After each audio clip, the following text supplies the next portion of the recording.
मैं उम्मीद कर रहा हूँ कि मेरी स्क्रीन दिख रही होगी आप लोगों को।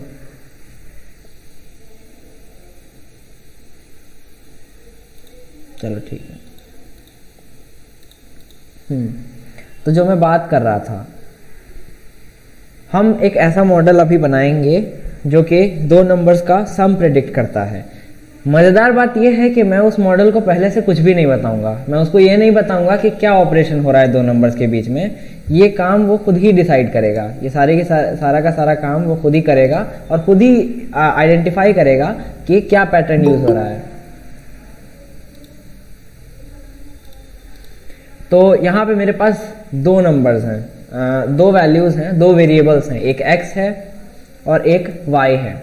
x और y की कुछ वैल्यू के लिए मेरे पास एक फंक्शन है जो कि x और y पर ऑपरेट करके मुझे कोई वैल्यू देता है। और यहाँ पर इस पर्टिकुलर केस में यहाँ जो फंक्शन f है ये सम का फंक्शन है। तो मैं यहाँ पे उदाहरण दिखाता हूँ। जैसे अगर x की वैल्यू 1 है, y की वैल्यू 2 है, तो f की वैल्यू क्या आनी चाहिए? 3 आनी चाहिए। अगर x की वैल्यू 2 है, y की वैल्यू 0 है, तो f की वैल्यू 2 आनी चाहिए। अगर x की वैल्यू -1 है, y की वैल्यू 4 है, तो फिर f की वैल्यू 7 आनी चाहिए। 7 आनी नहीं चाहिए, 3 आनी चाहिए। ठीक है। तो यहाँ पर मैंने एक बहुत ही सिंपल सा डेटा सेट आप लोगों को दिखाया है जहाँ x और y की कुछ वैल्यू है और उससे फंक्शन की क्या वैल्यू आती है वो यहाँ पर लिखा हुआ है। ये लिखने की ज़रूरत नहीं है, मैं इतने से ही आपको दिखाता हूँ। तो यहाँ पर इतना डेटा हम लोग के पास अवेलेबल है। इस प्रकार का एक डेटा सेट यूज़ करके हम लोग एक मशीन लर्निंग मॉडल को ट्रेन कर सकते हैं और ये होगी सुपरवाइज्ड लर्निंग। यहाँ पे मैं डीप लर्निंग का यूज़ नहीं करूँगा, यहाँ पर मैं यूज़ करूँगा लिनियर रिग्रेशन का, जो कि मॉडलिंग की एक टेक्निक है जहाँ हमें पहले से पता होता है कि वेरिएबल्स के बीच में लिनियर रिलेशन है।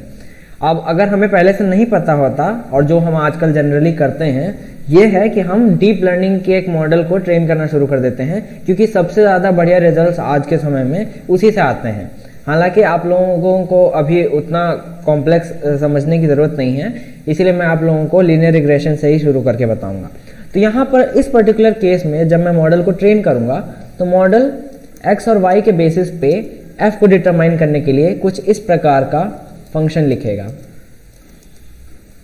अब यहाँ पर ये x और y की वैल्यूज़ डालकर और f की जो वैल्यूज़ गिवन है उसे यहाँ डालकर a और b की वैल्यूज़ प्रिडिक्ट करने की कोशिश करेगा। और अगर आप लोग ध्यान से देखें तो इस पर्टिकुलर केस में a की वैल्यू 1 है और b की वैल्यू भी 1 है। ऐसा क्यों? क्योंकि f की वैल्यू x प्लस y ही है।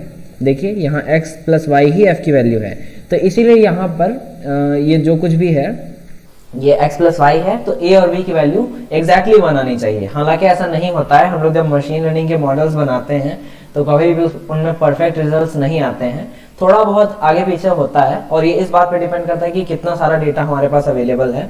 उसका भी केस मैं आप लोगों को दिखा दूंगा। तो उसके लिए सबसे पहले मुझे ढेर सारा डेटा चाहिए होगा जिसके बेसिस पे मैं अपने मॉडल को ट्रेन कर सकूं। तो मैं अब आप लोगों को पहले वही करके दिखाता हूँ।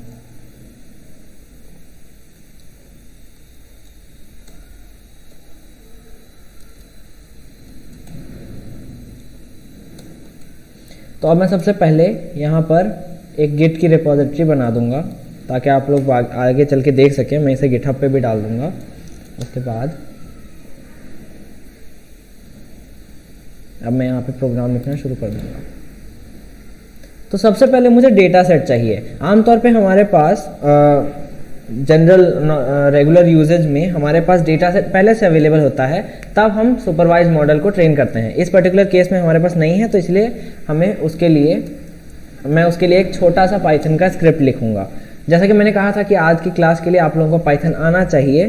तो अगर आपको नहीं आता है तो कोड को समझने की ज़्यादा कोशिश मत करिएगा, क्योंकि पाइथन है और मैं जानता हूँ आप में से कुछ लोगों को लगता होगा कि आपको पाइथन आता है और आप समझने की कोशिश करेंगे। तो अगर नहीं कुछ समझ में आता है तो ज़्यादा मेहनत मत करिएगा, क्योंकि ऐसा हो सकता है कि पूरा ना समझ में आए। इसीलिए जितना हो सके उतना समझिएगा, बाकी आप उसके पीछे के सेमेंटिक्स को समझिएगा। ठीक है। तो मैं अब यहाँ पे काम शुरू करता हूँ। सबसे पहले मुझे एक रैंडम डेटा सेट जनरेट करना है, तो पहले मैं उस फंक्शन को ही डिफाइन कर देता हूँ। फंक्शन x और y लेता है और रिटर्न करता है x प्लस y। तो ये मैंने फंक्शन डिफाइन कर दिया है। उसके बाद मैं एक फाइल बनाऊंगा यहाँ पर जिसका नाम रखूंगा data.csv। CSV का मतलब यहाँ पर होता है कॉमा सेपरेटेड वैल्यूज। ये एक टाइप का डेटा सेट होता है जिसका हम बहुत ही अबंडेंटली यूज़ करते हैं मशीन लर्निंग में और डेटा साइंस में।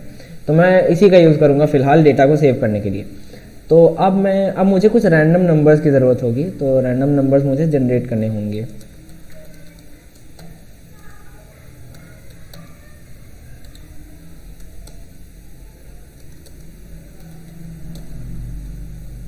तो यहाँ 1 से 10 के बीच में एक रैंडम नंबर x और एक और रैंडम नंबर y में जनरेट कर रहा हूँ। उसके बाद मुझे इनके सम की वैल्यू भी चाहिए होगी, जिसको मैं फ़िलहाल के लिए fxy में स्टोर कर लेता हूँ, जो कि fx, y होगा।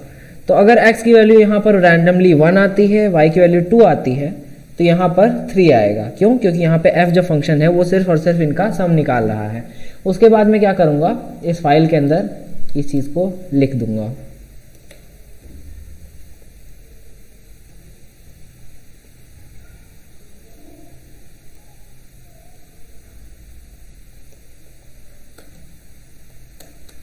तो बस ये बहुत छोटा सा मैंने सिंपल सा कोड लिखा है, जिससे कि यहाँ पर कुछ वैल्यूज जनरेट हो जाएंगी।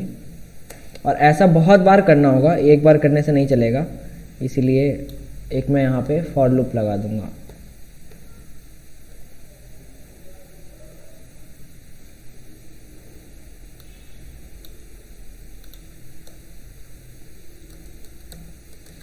चलिए मान लेता हूँ कि मुझे 10,000 वैल्यूज़ चाहिए, तो मैं 10,000 बार इस लूप को चलाऊंगा और 10,000 रैंडम वैल्यूज़ और उनके सम को एक डेटा सेट में स्टोर करवा दूंगा। अब अगर ये कोड मैंने एकदम सही लिखा होगा तो ये चल जाना चाहिए। मैं इसे चला कर देखता हूँ।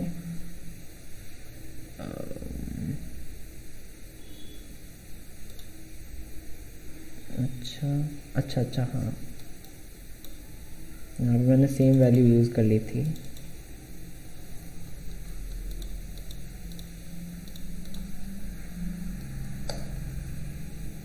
तो ये बहुत ही जल्दी हो गया है। क्या ये काम कर रहा है ये भी देख लेते हैं। तो यहाँ पे data.csv नाम की एक फ़ाइल जनरेट हो गई है, जिसके अंदर डेटा सेट होना चाहिए।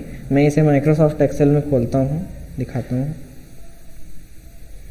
ये देखिए, तो डेटा सेट जनरेट हो गया है और देखते हैं सही है या नहीं। यहाँ एक x है, y है और f है। यहाँ पे x और y में कुछ रैंडम इंटीजर्स वैल्यू के रूप में हैं, और y और यहाँ y में, x और y में, और यहाँ f में उनका सम मौजूद है। यहाँ 9 और 10 है, यहाँ 19 है, 4 8 है, 12 है, 4 5 है, 9 है। तो ये डेटा सेट पूरी तरह से वैलिड है। आमतौर पे हम लोग नेचुरली जो डेटा सेट एक्वायर करते हैं उसमें कई बार डेटा मिसिंग भी होता है और कई बार डेटा गलत भी होता है। इसीलिए मशीन लर्निंग मॉडल में डेटा को फीड करने से पहले हमें ये वेरीफाई करना होता है कि डेटा क्लीन है। तो हमें पहले डेटा क्लीनिंग भी करनी होती है। इस पर्टिकुलर केस में ऐसा नहीं करना है, क्योंकि हमारा डेटा परफेक्टली क्लीन और एक्यूरेट है। तो अब डेटा जब हमें मिल चुका है, तो अब मैं दूसरी स्क्रिप्ट लिखूंगा पाइथन में, जो कि इस डेटा का यूज़ करके एक मॉडल बनाए। अब यहाँ पर मैं कुछ पॉपुलर लाइब्रेरीज़ का यूज़ करूँगा, जिनमें सबसे पहले आता है numpy। numpy न्यूमेरिक ऑपरेशंस के लिए पाइथन में एक बहुत ही पॉपुलर लाइब्रेरी है। उसके बाद मैं इंपोर्ट करूँगा pandas। pandas का इस्तेमाल हम लोग डेटा सेट्स और डेटा एनालिसिस के लिए करते हैं। बहुत ज़्यादा यूज़ होता है pandas का। यहाँ तक कि कई ऐसी लाइब्रेरीज़ भी हैं जो कि pandas की रैपर कहलाती हैं, तो पूरी तरह से pandas पे डिपेंडेंट होती हैं। उसके बाद फाइनली मॉडलिंग करने के लिए मैं scikit-learn से लिनियर रिग्रेशन को इंपोर्ट करूँगा। ये हो गया। अब उसके बाद मैं सबसे पहले data.csv को रीड करने की कोशिश करूँगा।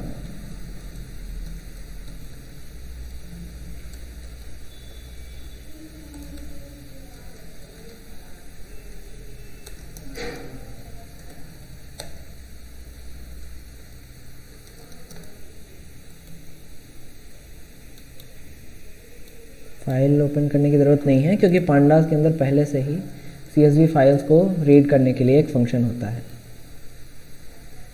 और अगर ये फाइल नहीं अवेलेबल होगी तो फिर मैं यहाँ पर एरर थ्रो कर दूँगा।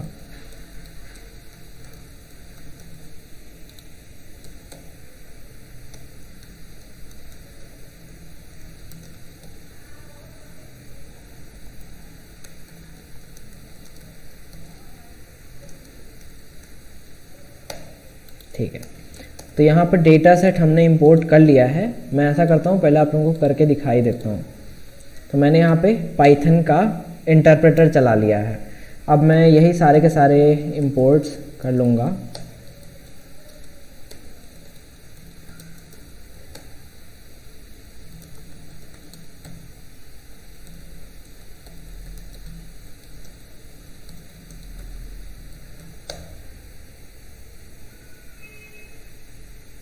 ठीक, तो अब मैं सबसे पहले डेटा सेट को इनिशियलाइज करूँगा। तो डेटा सेट के लिए मैं लिखूँगा pandas डॉट रीड CSV और यहाँ पे मैं CSV फाइल का नाम लिख दूँगा जो कि data.csv है। तो ये बड़ी जल्दी इंपोर्ट हो गया है। अब ज़रा देखते हैं कि देखने में कैसा लगता है। तो ये कुछ ऐसा लगता है। मैंने शुरू के 5 रोज़ इसकी प्रिंट की हैं और यहाँ कॉलम्स के नाम हैं X, Y और F और यहाँ पे अलग अलग रोज़ हैं जिनमें अलग अलग वैल्यूज़ दे रखी हैं इन्होंने। तो अब हम इसी डेटा सेट का यूज़ करेंगे ट्रेनिंग के लिए। अब सोचने की बात ये है, पहले मैं मॉडल को इनिशियलाइज कर लेता हूँ। Model is equal to linear regression. तो यहाँ मॉडल भी इनिशियलाइज हो गया है। अब सोचने की बात ये है कि हमारा टारगेट क्या है। हम यहाँ पर x और y का इस्तेमाल करके f को प्रिडिक्ट करना चाहते हैं जो कि x और y पर किया गया कोई ऑपरेशन है। तो प्रिडिक्ट हमें करना, हमें जिन चीज़ों का यूज़ करना है प्रिडिक्ट करने के लिए, उन फीचर्स को हम कैपिटल X के अंदर एक्सट्रैक्ट कर लेते हैं। तो वो काम मैं यहाँ पर ऐसे करूँगा। ये हो गया। तो अब X यहाँ पर क्या है? X एक 2 डायमेंशनल एरे है। X एक 2 डायमेंशनल एरे है जिसमें X, स्मॉल x और स्मॉल y की वैल्यूज़ दे रखी हैं। अब उसी तरह जो चीज़ हमें प्रिडिक्ट करना है वो भी हमें ज़रूरत होगी मॉडल को ट्रेन करने के लिए, तो मैं उन वैल्यूज़ को भी अलग से एक्सट्रैक्ट कर लूँगा।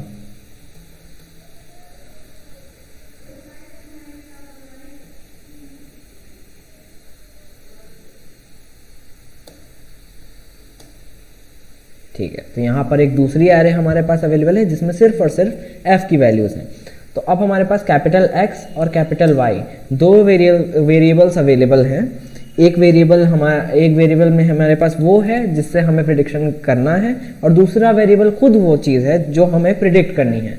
तो अब मैं मॉडल को ट्रेन करूँगा। तो मैं कॉल करूँगा मॉडल डॉट फिट और पहली वैल्यू मैं पास करूँगा वो चीज़ जिससे हमें प्रिडिक्शन करना है और दूसरी चीज़ मैं वो पास करूँगा जिसे हमें प्रिडिक्ट करना है।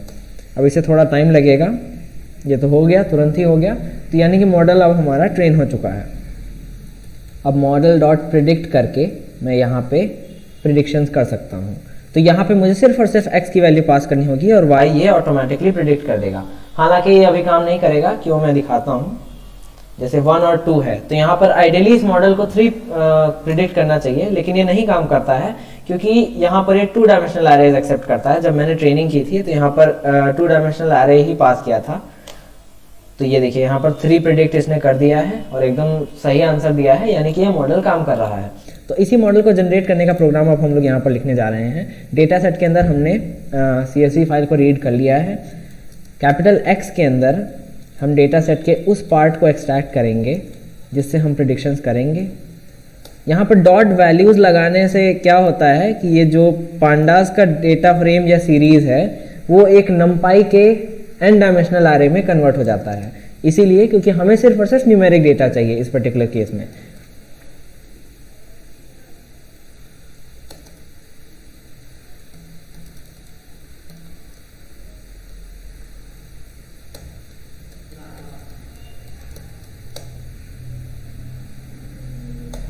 अब ये मॉडल तो बन गया, इस मॉडल को मुझे कहीं पर सेव कर देना है।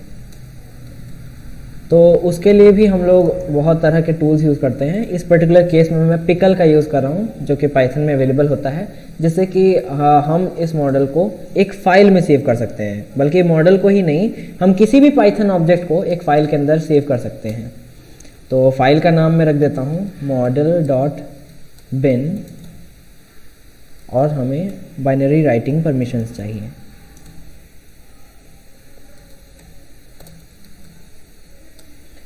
तो अगर ये कोड सक्सेसफुली काम करता है तो हमारा मॉडल बनकर तैयार हो जाएगा और यहाँ पर model.bin नाम की फाइल में सेव हो जाएगा।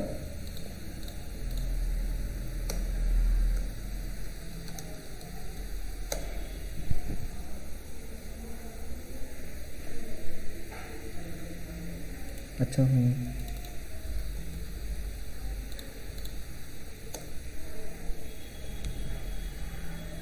तो ये सक्सेसफुली कोड एग्जीक्यूट हो गया। इसका मतलब यहाँ पर model.bin नाम की एक फ़ाइल बन जानी चाहिए, जो कि बन गई है। और इसी model.bin फाइल को हम लोगों के साथ डिस्ट्रीब्यूट कर सकते हैं ताकि वो इस मॉडल का यूज़ कर सकते हैं। अब हम एक पाइथन एप्लीकेशन लिखेंगे जो कि इस मॉडल का यूज़ करके प्रेडिक्शंस करेगा। और यहाँ पर प्रेडिक्शंस करने के लिए हमें किसी भी अलग से मशीन लर्निंग रिलेटेड काम करने की ज़रूरत नहीं है। हम डायरेक्टली इस मॉडल को इंपोर्ट करके इसका यूज़ करना शुरू कर सकते हैं। तो उसके लिए मैं यहाँ पर एक नया पाइथन एप्लीकेशन लिखने जा रहा हूँ, और चूँकि हमने पिकल से उसको एक्सपोर्ट किया था तो हमें पिकल की ज़रूरत होगी इंपोर्ट करने के लिए भी।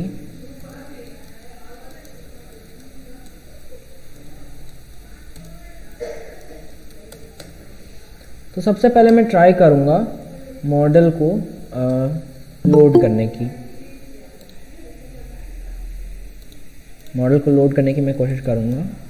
मॉडल का नाम है model.bin, और हमें यहाँ पर बाइनरी रीडिंग परमिशंस चाहिए।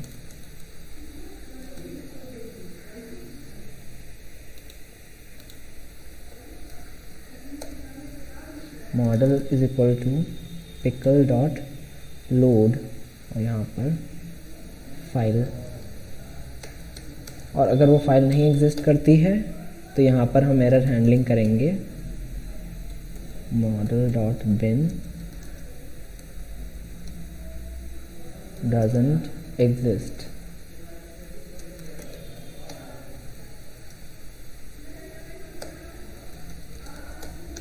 एक बार मॉडल लोड हो जाए उसके बाद मैं एक इंटरैक्टिव एप्लीकेशन बनाना चाहता हूँ जो कि डायरेक्टली इस मॉडल का यूज़ करके यूज़र द्वारा दिए गए इनपुट के बेसिस पे आउटपुट प्रिडिक्ट करके दिखाए। तो मैं वही लिखने जा रहा हूँ फ़िलहाल, लेकिन उससे पहले मैं आप लोगों को ये करके दिखा देता हूँ। तो मैं पाइथन खोल रहा हूँ, और अब की बार मैं ना numpy इंपोर्ट करूँगा, ना pandas इंपोर्ट करूँगा, ना scikit-learn से कोई लीनियर रिग्रेशन मॉडल इंपोर्ट करूँगा। अब की बार मैं सिर्फ और सिर्फ पिकल इंपोर्ट करूँगा और मॉडल के अंदर मॉडल नाम के वेरिएबल के अंदर उस मॉडल को इंपोर्ट कर लूँगा।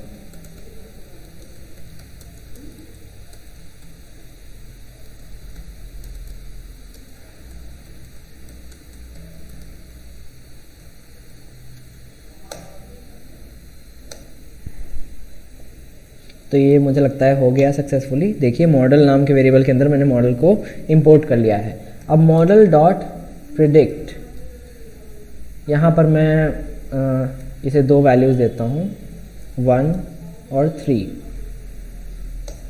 तो यहाँ पे इसने 4 प्रिडिक्ट कर दिया है, जो कि बिल्कुल ही सही है। अब मैं क्या करता हूँ, आप लोगों को कुछ डेटा क्लीनिंग और डेटा एनालिसिस से रिलेटेड चीज़ बताता हूँ। यहाँ पे मैंने पांडास को इंपोर्ट कर लिया और मैंने डेटा सेट को फिर से इंपोर्ट कर लिया।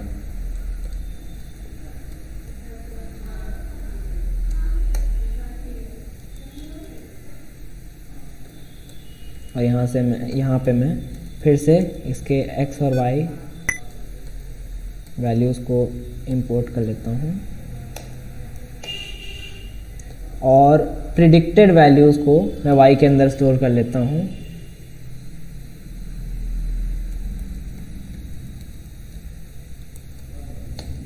तो y के अंदर सारा का सारा प्रिडिक्शन स्टोर्ड है, और डेटा सेट के f में जो वैल्यूज़ हैं ये ओरिजिनल प्रिडिक्टेड वैल्यूज़ हैं जिनका हमने यूज़ किया था। इनको मैं यू के अंदर स्टोर कर लेता हूँ। तो अब हम देखते हैं कि कितनी वैल्यूज़ मैच कर रही हैं प्रिडिक्टेड और इसमें। तो यहाँ पे समय फॉल्स फॉल्स फॉल्स फॉल्स दिखा रहा है। तो अगर पहला इंप्रेशन कोई लेगा इस आउटपुट से, तो वो ये सोचेगा कि हमारा मॉडल सिर्फ और सिर्फ गलत वैल्यूज़ दे रहा है। इसे हम काउंट भी कर सकते हैं।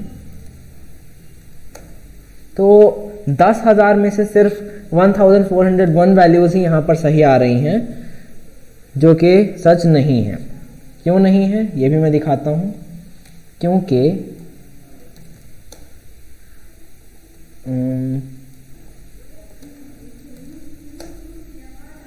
अब देखिए यहाँ पर रिजल्ट कुछ और आ रहा है।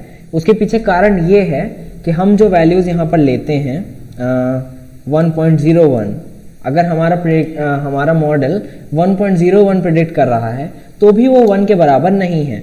अगर वो 1.000001 भी प्रिडिक्ट कर रहा है तो वो 1 के बराबर नहीं है। और जाहिर सी बात है कि मॉडल परफेक्ट होना असंभव के करीब है। इसीलिए ऐसा कभी नहीं होता कि हमारे पास परफेक्ट मॉडल अवेलेबल हो। अगर होता है तो उसे ओवर फिटिंग बोलते हैं और वो काफ़ी ख़राब चीज़ होती है। तो हम वो नहीं चाहते, इसीलिए यहाँ पर कई फॉल्स आप लोगों को दिख रहे हैं। उन्हें सॉल्व करने का तरीका ये होता है कि हमें उन्हें राउंड करना पड़ेगा। तो राउंड करने का तरीका भी काफ़ी कॉम्प्लेक्स है। उसके लिए मुझे numpy का यूज़ करना पड़ेगा।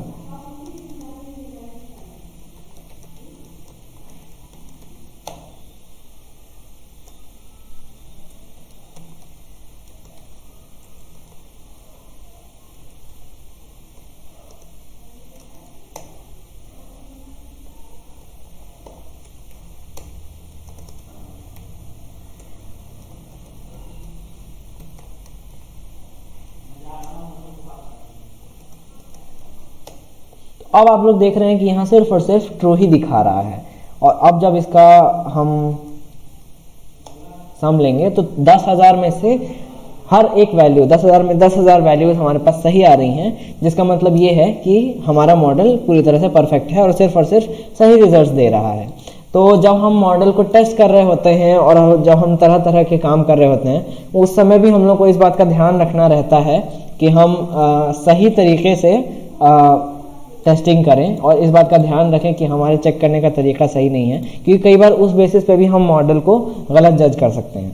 तो अब यहाँ पर मैं क्या करूँगा, ये इनफाइनाइट लूप है, मैं यूज़र से इनपुट लूँगा, मैं 2 वैल्यूज़ इनपुट लूँगा। और ये मैं क्या कर रहा हूँ, ये इनपुट लेने का एक बहुत ही खूबसूरत तरीका है पाइथन में, जो कि मुझे बहुत पसंद है और बल्कि यही तरीका प्रिफर्ड भी है। तो मैंने x और y के अंदर 2 वैल्यूज़ इनपुट करा लिए। थोड़ा सेमेंटिक बनाने के लिए मैं यहाँ पर एक प्रॉम्प्ट भी डिस्प्ले कर दूँगा यूज़र्स के लिए, एंटर x एंड y। उसके बाद x और y के बाद अब मुझे f की वैल्यू चाहिए, जो कि इन पर किए गए उस ऑपरेशन का रिजल्ट होगा। तो यहाँ मॉडल डॉट प्रिडिक्ट, इसके अंदर मुझे एक एरे पास करनी है, 2 डायमेंशनल एरे पास करनी है x और y, और जो रिजल्ट आएगा उसका भी वो भी एक एरे के फॉर्म में आएगा। तो मुझे उसका पहला और एकमात्र एलिमेंट चाहिए। अब उसके बाद मैं प्रिंट करूँगा यहाँ पर x plus y is equal to f। और चूंकि यहाँ पर f एक इंटीजर के फॉर्म में नहीं आता है, तो इसे हम लोग राउंड भी कर देंगे, जिससे कि ये एक इंटीजर बन जाए, क्लोजेस्ट इंटीजर। और यहाँ पर हम इस तरह से रिजल्ट प्रिंट कर देंगे। अगर यूज़र कुछ और इनपुट देता है तो हम सिंपली प्रोग्राम को एग्जिट कर देंगे। तो यहाँ पर मैंने इस मॉडल का यूज़ करने के लिए एक प्रिडिक्शन एप्लीकेशन लिखा है, और ये पूरी तरह से एब्स्ट्रैक्ट है। यहाँ पर हम मॉडलिंग से रिलेटेड कुछ भी काम नहीं कर रहे, यहाँ हम डायरेक्टली मॉडल को इंपोर्ट करके यूज़ कर रहे हैं। तो प्रोफेशनली भी हम यही काम करते हैं।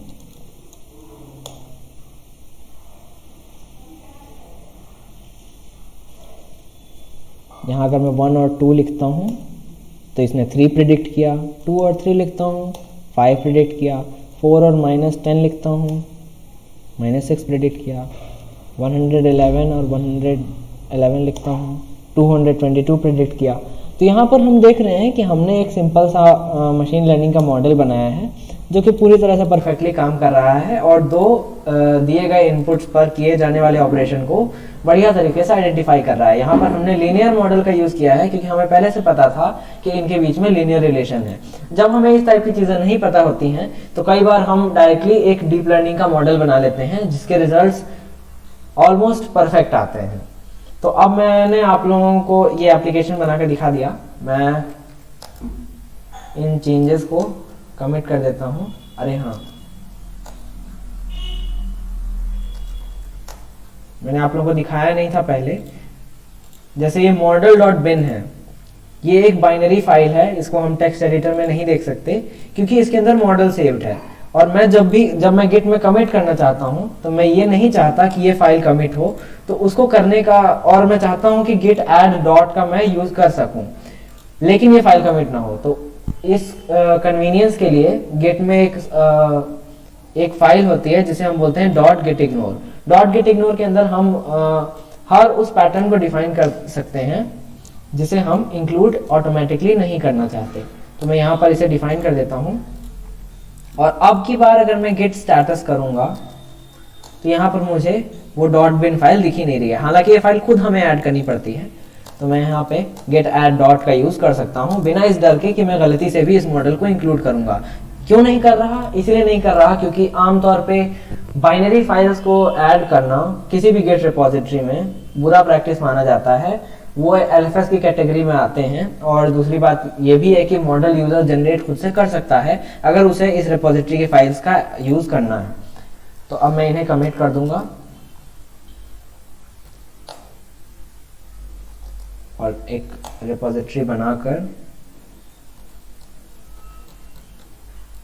उसमें पुश भी कर दूंगा।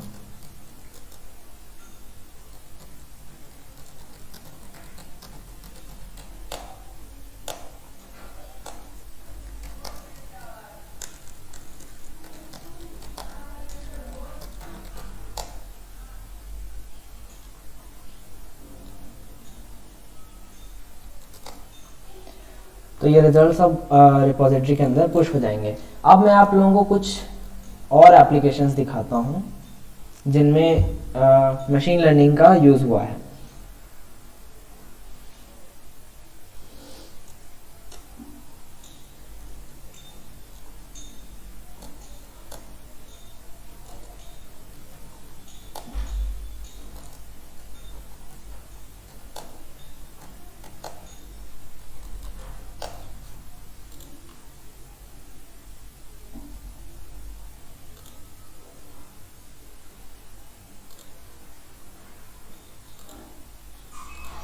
तो ये देखिए, जैसा कि मैंने आप लोगों को प्रॉमिस किया था, ये वही एप्लीकेशन है जो हमने JUIT हैक्स के लिए बनाया था।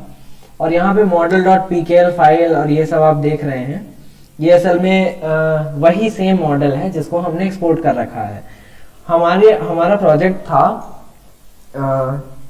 COVID-19 प्रेडिक्टर, जो कि यूजर से डेटा लेता है और उसके बेसिस पे रिजल्ट्स को प्रेडिक्ट करता है। हमारे पास डेटा ऐसा कुछ भी अवेलेबल नहीं है, इसीलिए हमने डमी डेटा जनरेट करने के लिए एक एप्लीकेशन लिखा था ताकि हम उस एप्लीकेशन को डेमोन्स्ट्रेट कर सकें। यहाँ पर हमने इन पैरामीटर्स का इस्तेमाल किया था। तो ये इन पैरामीटर्स को यूज करता है प्रेडिक्ट करने के लिए। और जो हमने एप्लीकेशन लिखा था वो हमने लिखा था फ्लास्क में। तो ये पूरी तरह से एक फ्लास्क एप्लीकेशन है। फ्लास्क एक पाइथन की लाइब्रेरी है जिसका इस्तेमाल हम वेब एप्लीकेशंस का बैकएंड बनाने के लिए कर सकते हैं। और इसका डेटा साइंस में यूज इसीलिए होता है क्योंकि इससे हम पाइथन के अंदर ही डायरेक्टली एपीआईज बना सकते हैं जिनसे हम मशीन लर्निंग से रिलेटेड कम्युनिकेशन कर सकते हैं, भले हम कोई और लैंग्वेज यूज कर रहे हो वेब एप्लीकेशन के लिए खुद ही। तो यहाँ पर ये डमी डेटा जनरेट करने के लिए है। ये API key.py है जिसको मैंने कमिट नहीं किया है मेन रिपोजिटरी में, सिर्फ इसीलिए क्योंकि मैं अपनी API की को पब्लिकली एक्सपोज नहीं करना चाहता। ये भी एक बुरी प्रैक्टिस मानी जाती है अगर आप API की को डायरेक्टली कमिट कर रहे हैं, उसके लिए एनवायरनमेंट वेरिएबल्स या इस टाइप के किसी फाइल का इस्तेमाल प्रिफर्ड रहता है, इसीलिए इसको मैंने कमिट नहीं किया था। और ये app.py वो मेन फाइल है जिसके अंदर पूरा का पूरा एप्लीकेशन पाइथन में कोडेड है और इसी को हमने फ्लास्क में डिप्लॉय किया था। तो मैं कोशिश करता हूँ मैं आप लोगों को ये एप्लीकेशन चला कर दिखा देता हूँ, अगर ये चल जाए तो ये चल ही गया है।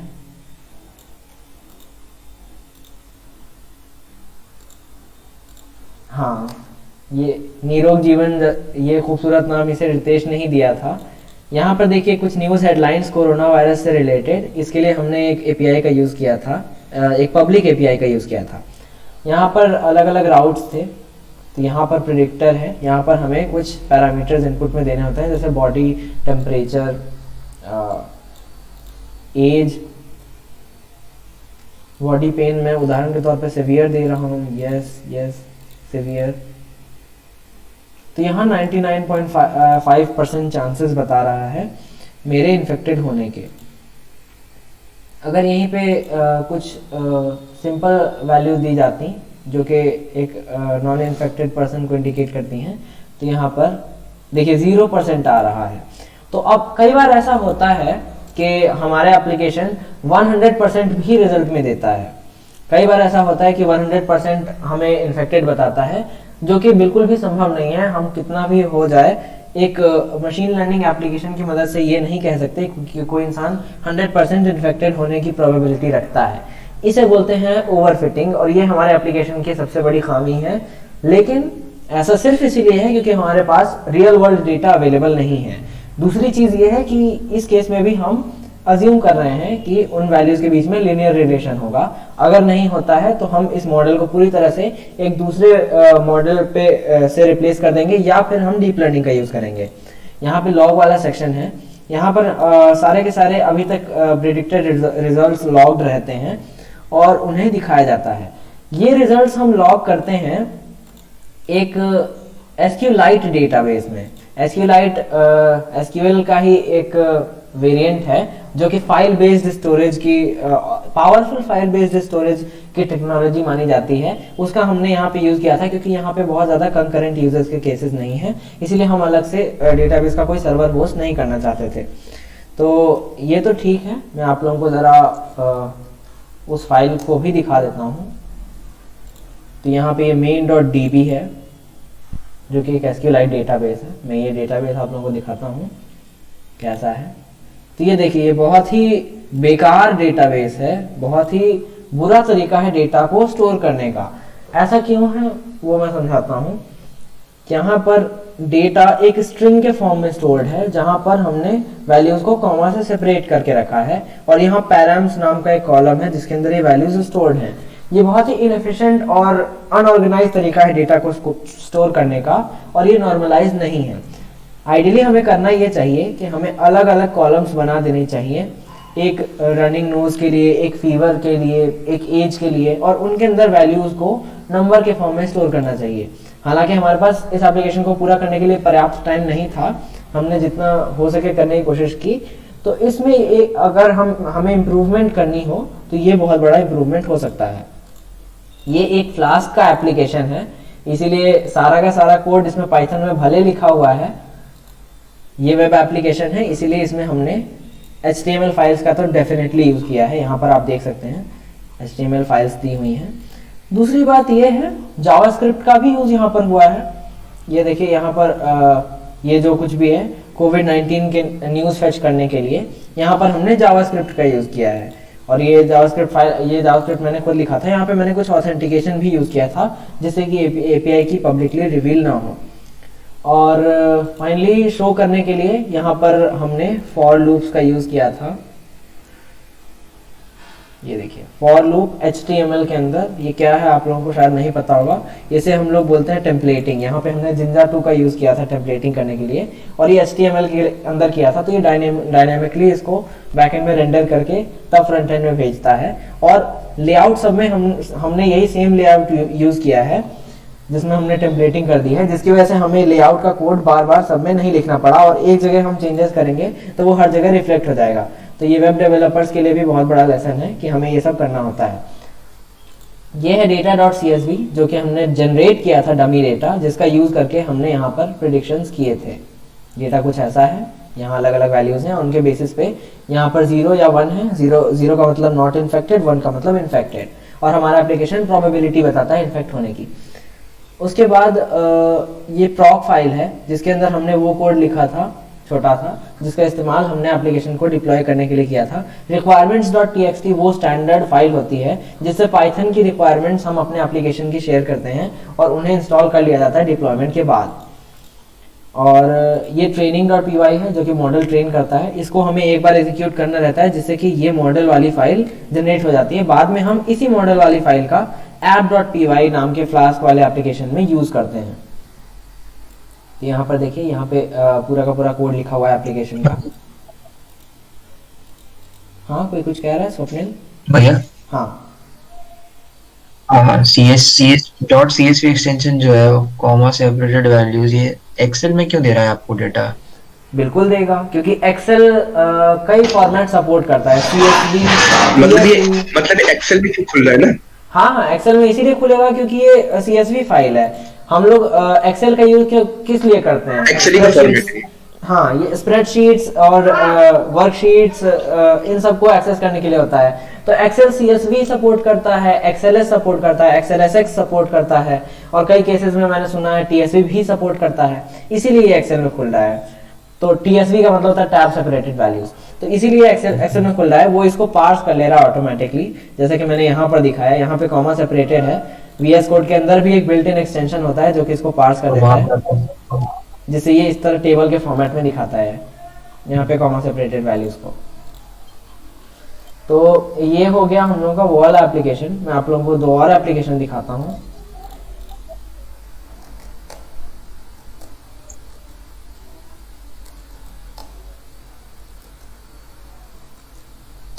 तो यहाँ पर एक कॉटन लीफ डिजीज प्रिडिक्शन वाला एप्लीकेशन है जो कि रितेश ने पूरा का पूरा मशीन लर्निंग वाला पार्ट किया था। बाद में इसको फ्रंट एंड में लाने का काम मैंने किया था और वो भी फ्लास्क से ही किया था। तो यहाँ पर हम लोगों ने फ्लास्क का एक एप्लीकेशन बनाया था जो कि इसे फ्रंट एंड में रेंडर करता है। और यहाँ मॉडल अंडरस्कोर resnet.hdf5 जो फाइल है यही वो मॉडल है, और इसे जनरेट करने का कोड यहाँ पर हमारे पास नहीं है, लेकिन ये पूरा का पूरा फ्लास्क एप्लीकेशन है जो कि इसको रन करता है। मैं आप लोगों को चलाकर दिखा देता हूँ। ये भी हम लोगों ने गिटहब पे डाल रखा है, हम ये सारे लिंक्स आप लोगों के साथ शेयर कर देंगे। अच्छा हाँ, टेंसरफ्लो इसकी एक बिल्ड डॉक्यूमेंटेशन है गिटहब पे। हाँ, गिटहब पे हम लोगों ने इसका अच्छे से डॉक्यूमेंटेशन भी लिख रखा है।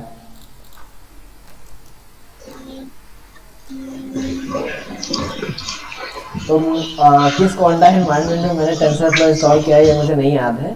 तो उसके लिए टेंसरफ्लो की ज़रूरत पड़ती है जिससे हम इस एप्लीकेशन को चला सकते हैं। तो वो अभी मेरे पास नहीं है, मैं इसलिए अभी आप लोगों को नहीं दिखा सकता। मैं तब तक आप लोगों को एक और एप्लीकेशन दिखाता हूँ जो कि मैंने रिसेंटली बनाया था।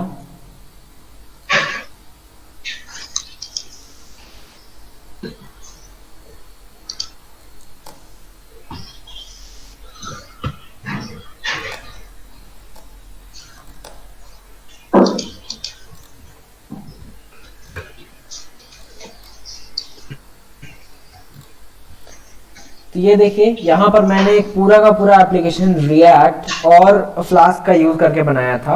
हम लोग चाहें तो फ्लास्क नहीं भी यूज कर सकते हैं, नोड का भी यूज कर सकते हैं, लेकिन तब हम लोग को पाइथन कोड को कॉल करने के लिए अलग से सब कुछ लिखना पड़ेगा। तो यहाँ पर रिएक्ट का एक एप्लीकेशन है पूरा का पूरा जो कि मैं आप लोगों को चला के दिखा देता हूँ।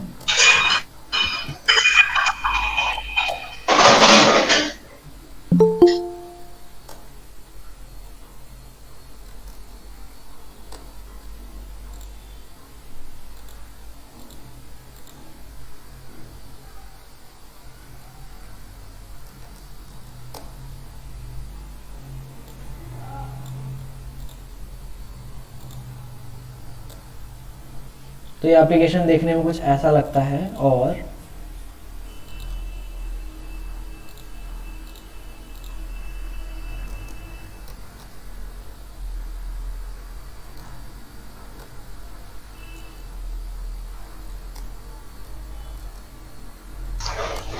जिसको भी स्टार्ट करना है ना मशीन लर्निंग से, सबसे बेस्ट डेटा सेट है टाइटैनिक डेटा सेट, जो पर हमने अभी यूज करा है। हाँ। इस एप्लीकेशन में टाइटैनिक पैसेंजर सर्वाइवल कंपटीशन जो है वो कैगल पे पास्ट 6 ईयर से चल रहा है, 6 साल से चल रहा है। 11 पे चालू हुआ था, शायद से 6 ईयर से ज्यादा हो गया उसको चलते चलते। तो उसमें इतनी बहुत एक्सटेंसिव डेटा क्लीनिंग करनी पड़ती है, डेटा प्री प्रोसेसिंग करनी पड़ती है, क्योंकि इसमें बहुत मिसिंग वैल्यूज होती है। अब जैसे कोई भी हमको डेटा सेट मिलता है तो उसमें जरूरी नहीं कि लोगों ने हर वैल्यूज को फिल कर रखा हो, कुछ कुछ डेटा अलग अलग कारण से मिसिंग भी होता है। तो जैसे कोई एज नहीं बताना चाह रहा है, कोई अपने बैंक बैलेंस नहीं बताना चाह रहा है, तो वो डेटा को फिर हम लोग मीन मीडियन मोड से भरते हैं, उसमें फिल करते हैं। उसकी अलग अलग टेक्निक्स होती है फिल करने की। ये numpy के इंस्टॉलेशन में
यहाँ पे देखिए मुझे दो सर्वर चलाने पड़ते हैं, एक रिएक्ट वाले एप्लीकेशन के लिए और एक बैकएंड के लिए। तो ऐसा होता ही है आमतौर पे, एक से नहीं होता, हमें दो सर्वर्स चलाने होते हैं, एक बैकएंड के लिए एक फ्रंट एंड के लिए। तो ये देखिए हो गया है, पूरा का पूरा चल रहा है मुझे लगता है। तो इस एप्लीकेशन में होता ये है कि यहाँ पे पहले हम मॉडल पे क्लिक करते हैं तो मॉडल जनरेट होता है। यहाँ लिखा आता है जनरेटिंग मॉडल, तो ये उसका मॉडल जनरेट कर रहा है, रैंडम फॉरेस्ट क्लासीफायर का यूज़ कर रहा है जैसा कि उस दिन रितेश ने बताया था। और उसके सारे के सारे रिजल्ट्स यहाँ पर डिस्प्ले हो रहे हैं कि किस बेसिस पे किस बेसिस पे मॉडल बना है, और सारे के सारे एनालिसिस, एक्सप्लोरेटरी एनालिसिस के पैरामीटर्स क्या क्या हैं। यहाँ पे सारे के सारे प्लॉट्स भी दिख रहे हैं। अब यहाँ पर मैं कुछ वैल्यूज़ देता हूँ, जैसे पैसेंजर आईडी की वैल्यू मैंने 3 दे दी। और ये एप्लीकेशन पूरी तरह से रिस्पॉन्सिव है, यानी कि मोबाइल फ़ोन्स पे भी इस एप्लीकेशन को चला सकते हैं। इसी को हम बोलते हैं रिस्पॉन्सिवनेस। तो यहाँ पर मैं क्लास की वैल्यू 2 दे दिया, यहाँ पे मेल है, एज मैंने 20 दे दिया, इन्हें 0 छोड़ दिया। प्रिडिक्ट सर्वाइवल, तो ये this person does not survive, ये करता क्या है कि इस फ्लास्क में बनाए गए बैकएंड पे कॉल करता है और उसके बेसिस पे इसे जो रिजल्ट मिलता है उसे वो यहाँ पर फॉर्मेटेड रूप में डिस्प्ले कर देता है। जहाँ तक मैं जानता हूँ, अगर मैं इसे फीमेल कर दूंगा तो ये पर्सन सर्वाइव करता है, हाँ।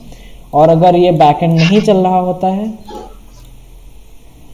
तो यहाँ पर एरर आना चाहिए आइडियली, क्योंकि मैंने इसको भी हैंडल किया था, रिक्वेस्ट फेल्ड। तो ये एप्लीकेशन मैंने बनाया था उसका यूज़ करके, फ्लास्क का यूज़ करके और रिएक्ट का यूज़ करके। तो हम जब भी कोई वेब एप्लीकेशन बनाते हैं तो उसमें एक टेक्नोलॉजी का यूज़ नहीं करते, बहुत सारे टेक्नोलॉजीज़ का यूज़ करते हैं। जैसे कि इस पर्टिकुलर केस में मैंने दिखाया वाई फीमेल सर्वाइव्ड। देखो मुकुल, अच्छे से सुनना, इस मॉडल का पर्पज़ क्या है, टाइटैनिक वाले मॉडल का। हमारे पास जितने लोगों का डेटा अवेलेबल है वो डेटा हमने प्रोवाइड किया मॉडल को, जिसके बेसिस पे वो ट्रेन हो गया कि कोई ऐसा पैसेंजर है जिसका डेटा हमारे पास अवेलेबल नहीं है, उसका डेटा हमने डाला तो वो बता देगा हमें कि क्या चांसेस हैं कि वो इंसान बचा होगा या नहीं बचा होगा। आप समझ में आया? तो ये उस पर्टिकुलर इंस्टेंस पे डिपेंडेंट है, जैसे हालात रहे होंगे टाइटैनिक के टाइम कि ज़्यादा फीमेल होने पर सर्वाइवल की चांसेस ज़्यादा थी, इसीलिए ये मॉडल फीमेल में सर्वाइव बताता है, क्योंकि ऐसा हुआ था ओरिजिनल केस में। मैं वही डेटा यूज़ करता हूँ जो कि पब्लिकली अवेलेबल है। तो ये जो एप्लीकेशन है ये भी गिटहब पर अवेलेबल है। अभी तक मैंने जितने भी एप्लीकेशंस आप लोगों को दिखाए ये सारे के सारे गिटहब पे अवेलेबल हैं। मैं इन सब की लिंक्स आप लोगों के साथ शेयर कर दूंगा।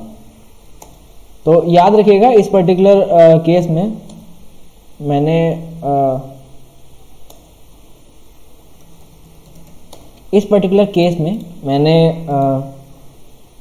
फ्लास्क का यूज़ किया था बैकएंड के लिए।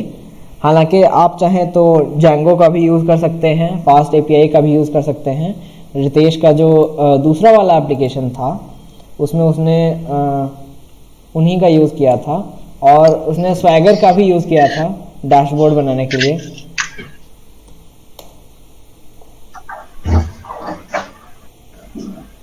नहीं सही हुआ तो तुम्हारे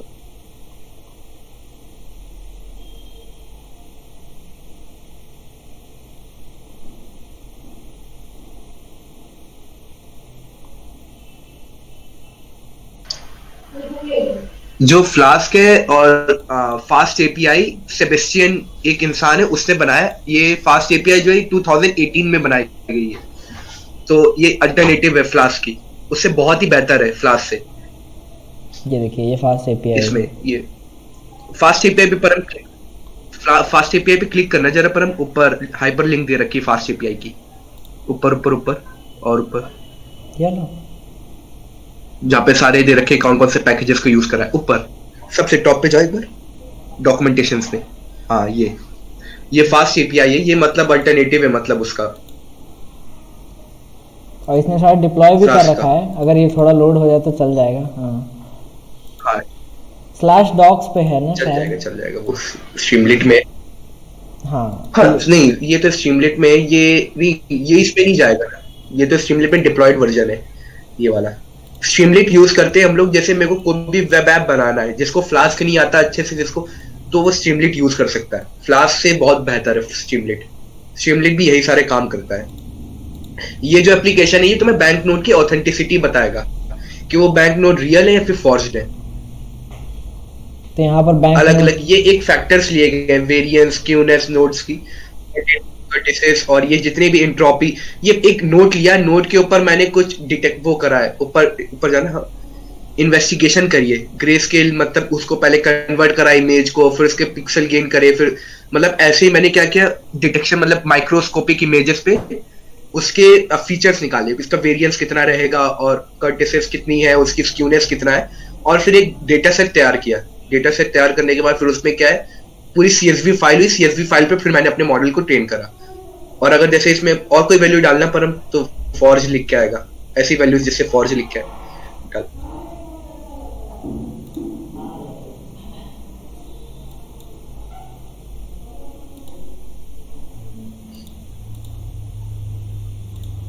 वो डेटा मुझे शायद ढूंढना पड़ेगा, रुको अभी मैं डेटा उसका ढूंढता हूँ। हाँ वो डेटा उसमें सीएसवी में होगा, सीएसवी में जाके एक बार देखना, सीएसवी में आई थिंक 0 और 1 में क्लासिफाई कर रहा है तो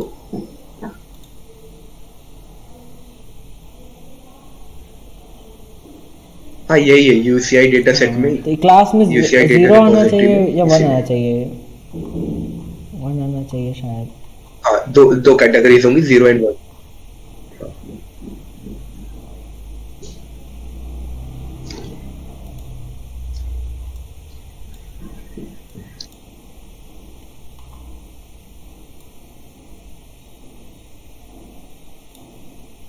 तो यहाँ पर देख कर ही लग रहा है कि बैंक नोट्स के रियल होने की प्रोबेबिलिटी ज़्यादा है।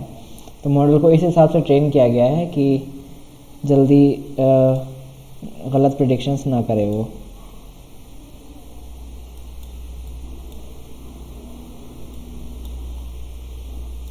ऐसा करता हूँ मैं इसे डाउनलोड कर लेता हूँ।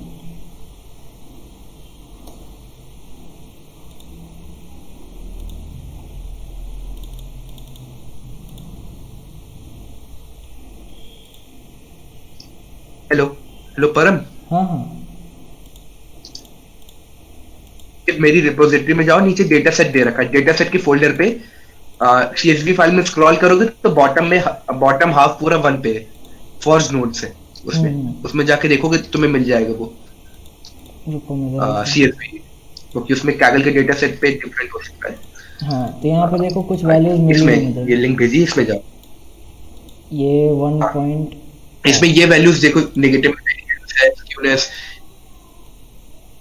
हमें कभी भी अपने मॉडल को ऐसा नहीं करना है कि बाइसिंग नहीं करनी है उसके साथ, कि वो ऐसा हो जाए कि मैंने ज्यादा ट्रू वैल्यूज दे दी और कम फॉल्स वैल्यूज दे दी, तो उससे क्या हो जाएगा मेरा मॉडल या तो ओवरफिट वाली कंडीशन पे चला जाएगा ओवरफिट मतलब वो ट्रेनिंग सेट पे तो अच्छा वर्क करेगा। अगर मैं कोई रैंडमली कोई बाहर से उठा के वैल्यू दूंगा तो टेस्टिंग के केस में वो बिल्कुल फ्लॉप हो जाएगा, कुछ काम ही नहीं कर पाएगा, वो गलत प्रिडिक्शन देगा। इस तो हमको मतलब एक लेवल बना के रखना पड़ता है कि अगर मैं इतने हाफ में ट्रू वैल्यूज दूंगा तो इतने हाफ में फॉल्स वैल्यूज भी दूंगा, ऐसा। हाँ, तो हमारे पास डेटा जो होना चाहिए the bank notes are forced. हाँ, तो जैसे देखो अब हमें प्रिडिक्ट करना है क्लासिफिकेशन। यहाँ पर हमें कोई वैल्यू नहीं प्रिंट करनी है, यहाँ पे हमें ये प्रिंट करना है। जैसे अभी थोड़ी देर पहले रिग्रेशन वाला जो दिखाया था उसमें हमें वैल्यूज प्रिंट करनी थी और उन वैल्यूज का कोई इनफाइनाइट डोमेन था, 0 से लेके इनफाइनाइट, माइनस इनफाइनाइट, कुछ भी आ सकता है, 20, 30। लेकिन यहाँ पर 2 ही वैल्यूज आ सकती हैं, ट्रू या फॉल्स, या तो बैंक नोट्स असली हैं या तो नहीं है। तो इसीलिए यहाँ पर इसे हम बोलते हैं क्लासिफिकेशन टाइप एनालिसिस। तो इसीलिए यहाँ पर हमें दोनों की वैल्यूज चाहिए होती हैं। हमें कई ऐसे भी केसेस चाहिए होते हैं जहां पर वो वैल्यू फॉल्स आए और कई ऐसे भी केसेस चाहिए होते हैं जहां पर वो वैल्यू ट्रू आए, तभी हम वो मॉडल बना सकते हैं। है कि नहीं रितेश? हाँ, और सिंपल जो एक बार कैगल पे जाकर टाइटैनिक वाला दिखा दो, एक बार कैगल पे खोलो एक बार। हाँ, कैगल पे Titanic data sets and house price prediction, जो कॉमन कॉम्बिनेशन चलते रहते हैं कैगल पे टाइटैनिक डेटा सेट। इसके टाइटैनिक डेटा सेट पे यही था कि ये सबसे, अगर जैसे किसी को डेटा एनालिसिस सीखना है, प्री प्रोसेसिंग, तो इसमें बहुत प्री प्रोसेसिंग करनी होती है इस डेटा सेट पे, क्योंकि इसमें मिसिंग वैल्यूज भी बहुत सारी हैं। कुछ सेल्स खाली भी एम्प्टी भी सेल्स है, बहुत मिसिंग वैल्यूज है, 9 वैल्यूज बहुत सारी है इसमें। ये जो कंपटीशन है बहुत दिनों से चल रहा है, ये वाला कंपटीशन, सालों हो गए इसको चलाते लोग। तो ये सबसे ज्यादा बिगिनर वाला कंपटीशन, और जितने भी नए लोग ज्वाइन करते हैं वो यहीं से शुरू करते हैं आमतौर पे। इसीलिए आप लोग अगर टाइटैनिक सुने डेटा साइंस में तो वो इसीलिए क्योंकि मशीन लर्निंग का इंट्रोडक्टरी पार्ट यहीं से शुरू होता है, इसलिए बहुत ज्यादा ये नाम पॉपुलर है। इतने सारे इसमें वेरिएबल है, survival, P class, embankment, sex, उसके बाद टिकट, कैबिन, कहाँ से एम्बार्क हुए, कितना फेयर है, एज क्या है, सब पूरा डेटा मतलब वेरिएबल्स हो गए। इन वेरिएबल्स को हम लोग जज करते हैं और एंड में रिजल्ट आया था कि फीमेल्स ज्यादा सर्वाइव हुए थे इसमें, जब पूरा एनालिसिस करोगे। तो जो कोविड वाली जो हमने एप्लीकेशन बनाया था JUT हैक्स के लिए, तो उसमें जो मॉडल यूज करा था वो बहुत ही मतलब वो बेकार नहीं कह सकते, लॉजिस्टिक रिग्रेशन बहुत ही कमजोर मॉडल है। अभी जो सबसे ज्यादा यूज कर रहे हैं वो रैंडम फॉरेस्ट क्लासिफायर या तो XGBoost, ये सबसे best classification and regression techniques में से होता है। तो उसकी जगह रिप्लेस कर सकते हैं। और अगर मॉडल को अच्छा बनाना है वो कोविड-19 वाले उसको, और उसमें डेटा सेट भी जो हमने लिया था वो रैंडमली जनरेट करा था। अगर हमारे पास पब्लिक डेटा सेट नहीं है इसके लिए, क्योंकि हमें हॉस्पिटल में जाके पता करना पड़ता है कि हाँ ये कितने लोग, क्या क्या क्राइटेरिया है, किनको जैसे जुकाम है, किनको फीवर है, किनको क्या है, उस हिसाब से अगर हम डेटा कलेक्ट करते हो जेन्युइन डेटा सेट होता। हमने क्या किया, रैंडमली जनरेट करा था डेटा कि अगर ठीक है, इसको जुकाम है, इसको इतना फीवर है, इसको ये है, तो इसके कोविड के सिम्टम्स हो सकते हैं। ये था CSV फाइल में।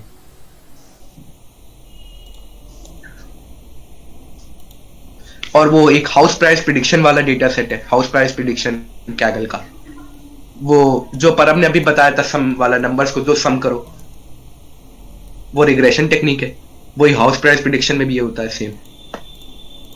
ये भी बहुत पॉपुलर डेटा सेट है, और कई बार ऐसा भी होता है कि इन पॉपुलर डेटा सेट्स का रियल एप्लीकेशंस की टेस्टिंग में यूज होता है।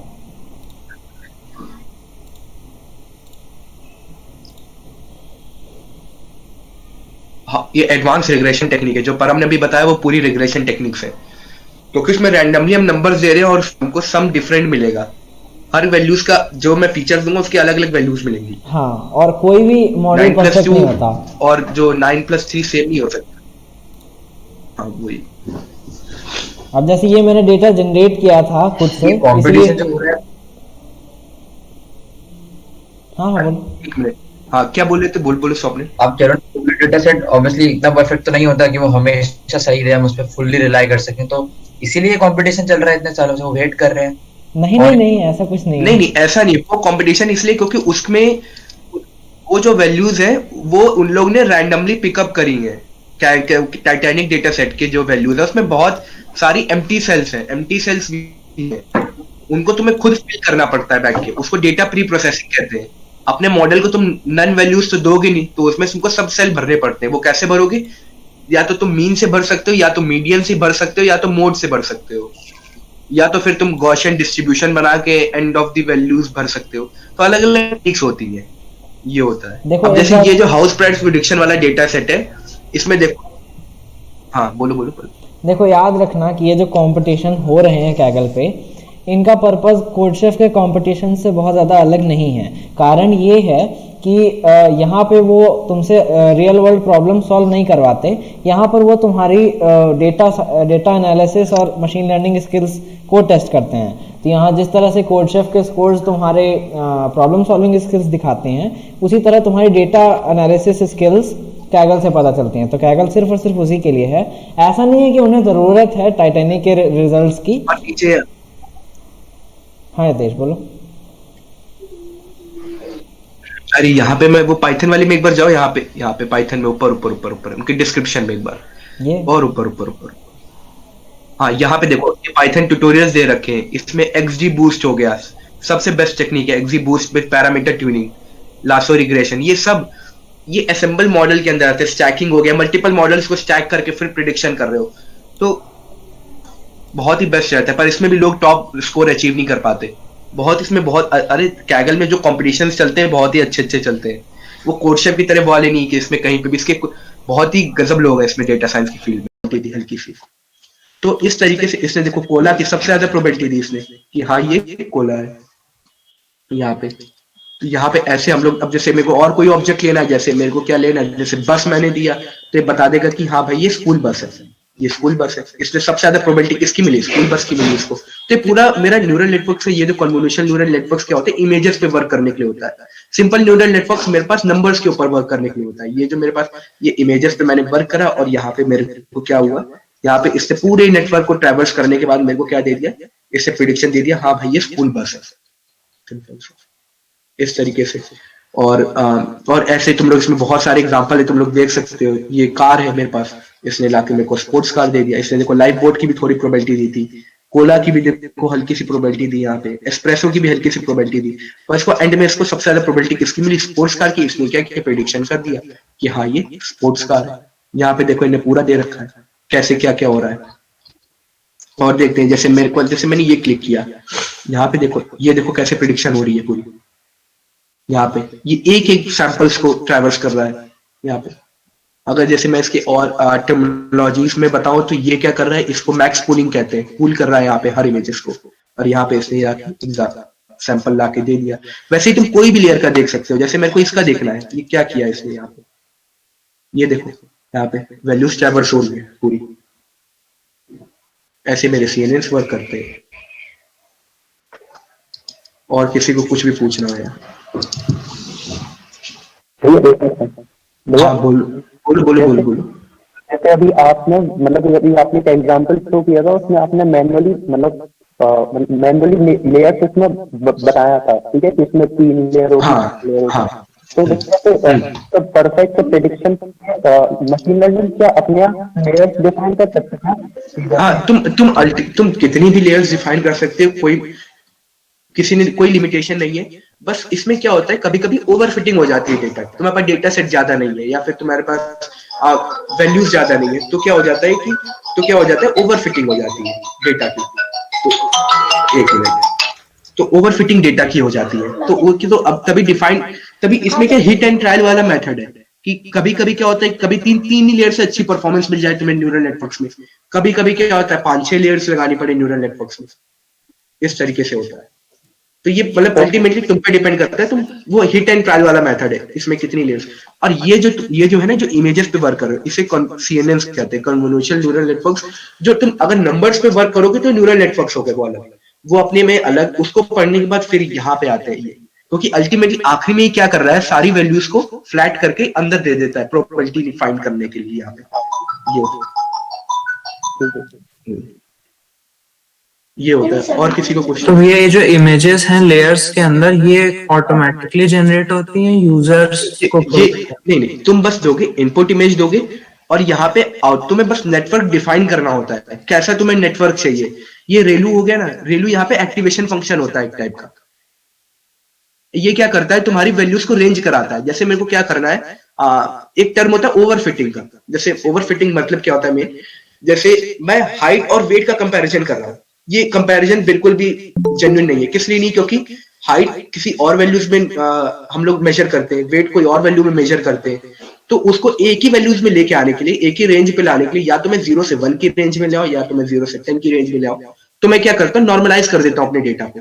तो नॉर्मलाइज करने के लिए रेलू लगाते हैं। तो ये सब मैं खुद ही डिफाइन करता हूँ, जितनी लेयर्स हैं सारी, ये सब मैं, जैसे न्यूरल नेटवर्क्स में मैं टेंसर फ्लो की मदद से अपनी लेयर्स डिफाइन करता हूँ, वैसे ही मैं सीएनएस में भी अपनी टेंसर फ्लो की मदद से ये सारी लेयर्स को मैं डिफाइन कर सकता हूँ। यहाँ पे तो इन लोग कम और लेयर्स, अगर जैसे बड़े बड़े नेटवर्क्स होते हैं जो बड़ी बड़ी इमेजेस पे डील करते हैं, तो लोग और लेयर्स लगाते हैं अंदर इस तरीके से। और कुछ?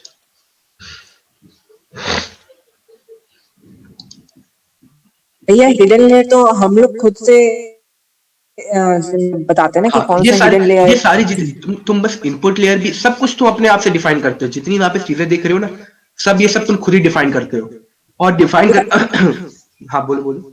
तो ऐसा भी तो ये कर सकते हैं ना कि वो खुद से जनरेट करे हिडन लेयर।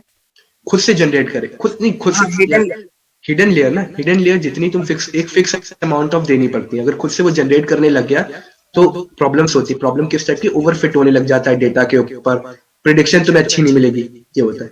तो तुम हिट एंड ट्रायल वाला मेथड करते हो, ठीक है, अब मैं 5 हिडन लेयर से देखता हूँ टेस्ट करके, अगर मेरे को रिजल्ट अच्छे मिलते हैं तो मैं क्या करूंगा, स्टॉप कर दूंगा और लेयर्स को लगाने की जरूरत ही नहीं है। अगर मेरे को रिजल्ट अच्छे नहीं मिलते तो मैं और लेयर्स अटैच करूंगा, या फिर लेयर्स कम करूंगा, या फिर अपने एक्टिवेशन फंक्शन चेंज करूंगा, रेलू की जगह सिग्मॉइड लगाऊंगा और कोई लगाऊंगा। तो इस तरीके से रहता है इमेज। तुम्हारा काम ये है कि तुम्हें इस नेटवर्क को तुम पूरे डिफाइन करते हो, किस तरीके क्या क्या नेटवर्क में होना चाहिए चीजें।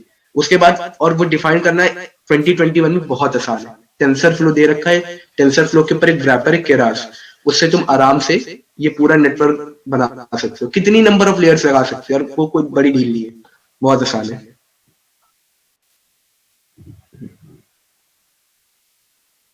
और किसी को कुछ भी? ये थोड़ा सा डिफरेंट क्वेश्चन हाँ है। बोलो बोलो बोलो। ये जो अनसुपरवाइज्ड आपने बताया था, उसका एग्जांपल अगर हम उसको क्लासिफिकेशन के थ्रू करें सॉल्व, तो कुछ किसी टाइप की क्लासिफिकेशन, यार क्लासिफिकेशन का डेटा अलग होता है, अनसुपरवाइज का अलग होता है। अनसुपरवाइज का जैसे चर्न एक डेटा होता है कस्टमर सेगमेंटेशन का, उसमें क्या होता है, हम लोग जैसे अनसुपरवाइज लर्निंग सर्च करेंगे तो उसका डेटा सेट ही अलग होता है पूरा यार। वो तुम क्लासिफिकेशन टास्क वो आता ही नहीं है, ना क्लासिफिकेशन के अंदर आता है ना वो रिग्रेशन के अंदर आता है। जो अनसुपरवाइज लर्निंग के अंदर टास्क आते हैं वो आते हैं क्लस्टरिंग के, क्लस्टरिंग एंड एसोसिएशन के। ये दो टास्क होते हैं, ना ये क्लासिफिकेशन से सॉल्व हो सकते हैं ना ये रिग्रेशन से सॉल्व हो सकते हैं। ये इनकी लर्निंग ही अलग होती है। जैसे यहाँ पे ये अनसुपरवाइज टास्क हो गए, इनका हम लोग क्या करें, एसोसिएशन बना रहे हैं, पूरे ग्रुप बना रहे हैं, ग्रुप कर रहे हैं पूरे को। यहाँ पे सुपरवाइज में हम लोग क्या करते हैं, इनको सेपरेट कर रहे हैं, क्लासिफाई कर रहे हैं अलग अलग में। यहाँ पे हम लोग इनका क्या है, एक पूरा क्लस्टर कर रहे हैं, इनको क्लस्टर बना रहे हैं कि कौन कौन से, जैसे सेम लाइक पीपल कौन कौन से, जिनका मतलब जैसे फूड में, जैसे अगर मैं एक होटल में जाऊं, उधर मैं पता करूं कि कितने लोगों को ये डिश पसंद है, कितने लोगों को ये डिश पसंद है, तो उनको मैंने क्या किया, क्लस्टर बना के एक सेपरेट कर दिया अपने अपने अलग। ऐसे मैं हजारों क्लस्टर बना सकता हूँ यहाँ पे। सुपरवाइज लर्निंग में टास्क क्या होता है कि मैं उनको एक टाइप से क्लासिफाई कर रहा हूँ, हाँ भाई इतने लोग थे इनको ये चीज पसंद थी, इतने लोग थे इनको ये चीज पसंद थी, इनको इतने लोग थे इनको ये चीज पसंद थी। यहाँ पे मैं क्या कर रहा हूँ, एसोसिएट कर रहा हूँ, उनको कंबाइन करके सेपरेट सेपरेट अलग अलग जगह पे रखे दे रहा हूँ, ये रहता है। तो वही बोला ना, जैसे कि कोई शॉप पे गए, उधर जाके कुछ की लाइकिंग होगी ये कि मेरे को एडिडास का शूज चाहिए, कुछ होंगे जो देखी के चले जाते हैं, कुछ होंगे जो प्राइस पूछ के चले जाते हैं। तो उतने वो कितने लोग हैं, मेरा मेन क्वेश्चन है वो कितने लोग हैं, तो वो मैं इन क्लस्टर से पता कर सकता हूँ। मेरा काम ये नहीं है कि मैं उनको क्लासिफाई करूं कि ये इतने, मतलब इतनी जनता थी जो इतने काम करके गई, इतनी जनता थी। पर एक चीज तुम कर सकते हो, पहले क्लासिफाई कर सकते हो, तुम क्लस्टर बना सकते हो, ये चीज तुम कर सकते हो। सुपरवाइज से अनसुपरवाइज कर सकते हो टास्क, पर ये है कि अनसुपरवाइज का डेटा सेट ही अलग होता है, उनके में लेबल्स नहीं दिए होते कि क्या तुम्हें टास्क परफॉर्म करना। और डे टू डे लाइफ में हम लोग सुपरवाइज लर्निंग का ही मेन यूज करते हैं। हाँ और कुछ पूछना है? एक और था यार को, एक CNN का, CNN 3D मॉडल विजुलाइजर, ये बहुत बढ़िया है। कुछ था यार, उसका नाम याद आ रहा है।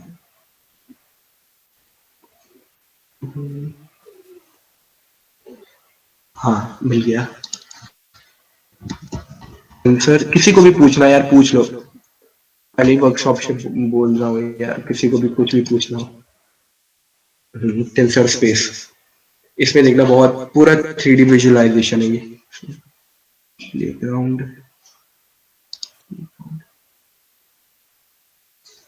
किसका देखते हैं, लीनेट का देखते हैं, चलो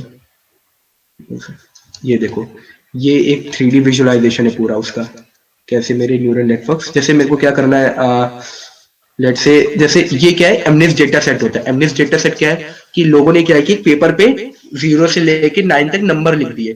अब मेरे को मॉडल को, मेरे मशीन लर्निंग या फिर डीप लर्निंग मॉडल को प्रेडिक्ट करना है कि वो कौन सा नंबर है। जैसे मैंने उसको उसको 0 दिया तो प्रेडिक्ट करके मेरे को देगा हाँ ये 0 नंबर था। जैसे चलो इसको पहले मैं चेक कर लेता हूँ, एक सेकेंड। सबको दिख रहा है? अच्छा कोई कंफर्म कर दो। हाँ दिख रहा है। हाँ दिख रहा है। कोई इसको एक तो घुमाना बड़ा वो है। हाँ चलो, इसमें जैसे चलो मैं कोई भी नंबर जैसे मैं लिखता हूँ, जैसे मैंने लिखा 7 है ना, और मैंने क्या किया, ये देखो यहाँ पे इसने क्या किया, मेरे पूरे मॉडल ने क्या किया, मल्टीपल लेयर्स में गया ये, और इसने मेरे को प्रेडिक्ट करके दे दिया कि भाई ये 7 है। अब जैसे मैं अगर देखूँ यहाँ पे कि 7 कैसे है, तो यहाँ पे एक चीज ये हाँ, ये देखो ये क्या थे, ये मेरे सारे नंबर्स हैं 1 2 3 4 5 6 7 8 9 10, ये मेरा 7 नंबर है। यहाँ से इसने क्या किया, इन भाई साहब ने क्या किया कि इसको क्या अगली लेयर में दे दिया, दूसरी कन्वोल्यूशन लेयर है। ये देखो ये एक्सपैंड हुई, ये एक्सपैंड हुई लेयर, यहाँ पे ये एक्सपैंड हुई लेयर, ये पूरा मेरा क्या है एक कन्वोल्यूशन ब्लॉक है, ये फ्लैटन कर दिया। हर इमेज जो होती है वो 0 से 255 पिक्सल तक की होती है। आरजीबी में जो ग्रे स्केल इमेज है 0 से 255, ग्रे स्केल इमेज में 0 और 1 होते हैं, और आरजीबी इमेज रेंज करती है फ्रॉम 0 टू 255। तो यहाँ पे क्या है, ये जितनी भी वैल्यूज दे रहा है इस इमेज में, जितने भी तुम्हें ये हर एक इमेज पूरी मैट्रिक्स होती है, उसमें उसके अंदर पिक्सल वैल्यूज होती है, हर इमेज के अंदर पिक्सल वैल्यूज होती है अलग अलग साइड, पूरी एक मैट्रिक्स होती है। तो जैसे ये जो मेरा एमनिस डेटा सेट है, ये मेरा डेटा सेट है 28 क्रॉस 28 क्रॉस 1 का, मतलब तुम अगर इसको मल्टीप्लाई करोगे तो 784, तो 784 ब्लॉक्स होते हैं स्टार्टिंग में, पूरे 784 ब्लॉक्स होंगे। उसके बाद फिर ये मेरा अगली लेयर में गया, ये अगली लेयर ने एक्सपैंड करा, ये उसने आगे फॉरवर्ड किया, फिर ये मेरी अगली लेयर है, ये अगली लेयर आ गई, ये अगली लेयर आ गई, फिर उसके बाद एक मिनट डिस्टर्बेंस हो रहा है।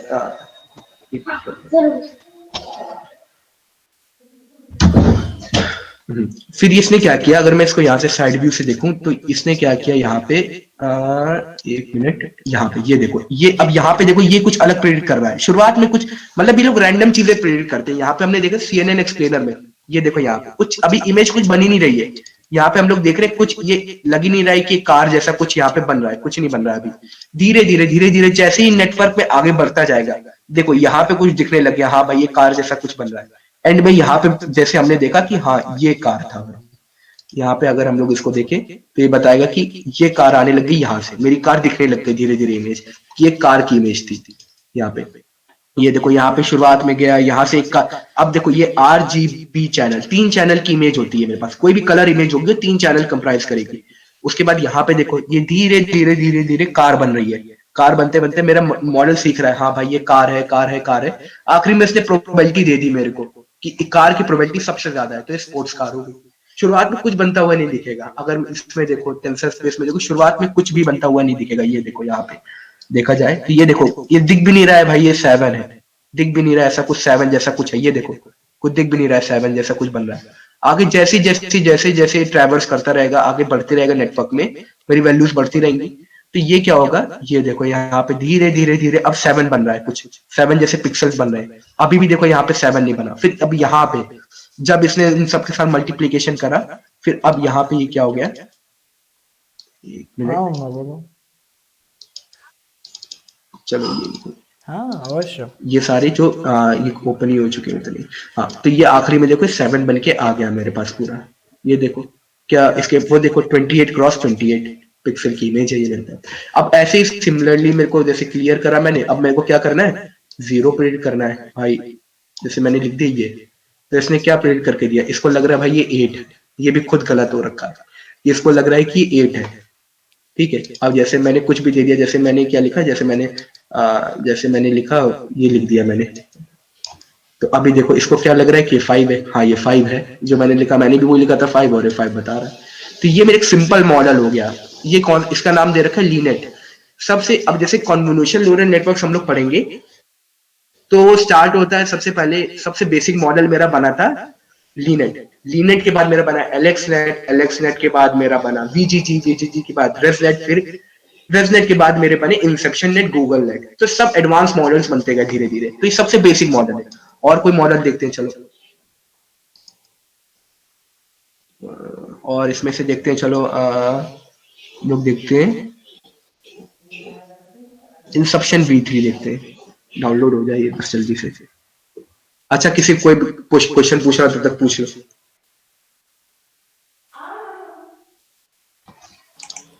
भैया ये जो लेयर्स होती हैं, इनर लेयर्स जो भी हिडन रहती हैं, इसमें ये बोल सकते हैं हम लोग कि नंबर ऑफ लेयर्स ज्यादा होंगी तो एक्यूरेसी मॉडल की ज्यादा होगी?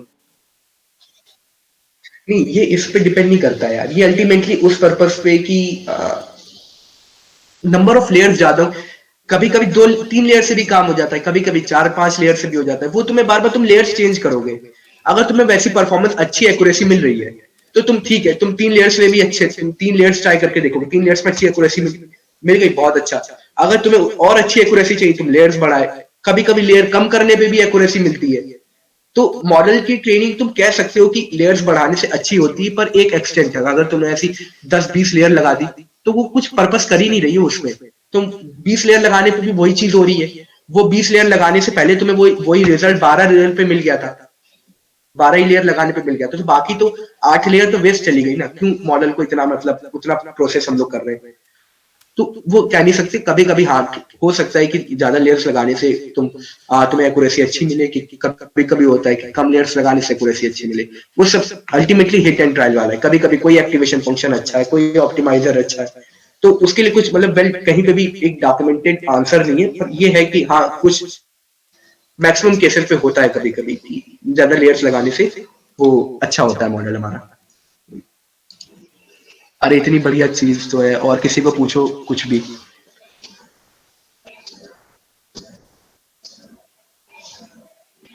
किसी को कुछ भी यार। अरे बहुत बढ़िया चीज है डीप लर्निंग। कभी मतलब आगे जैसे पढ़ना तो बहुत ही बढ़िया है, मतलब खतरनाक चीज है।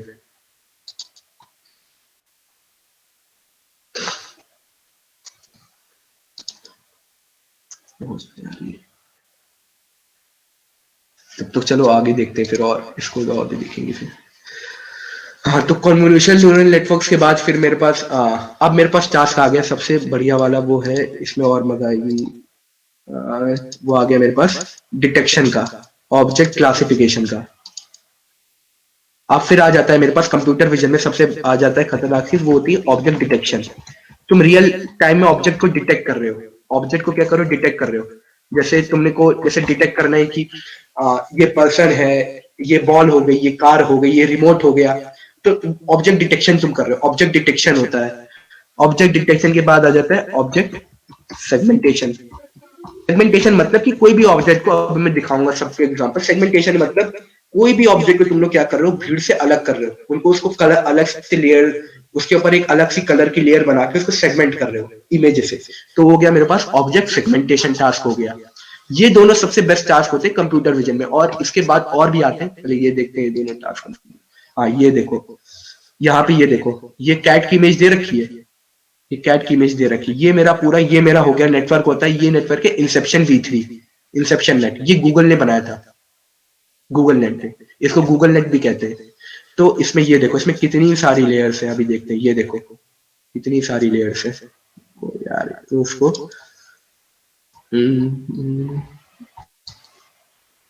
अरे अरे अरे कहाँ जाते हैं?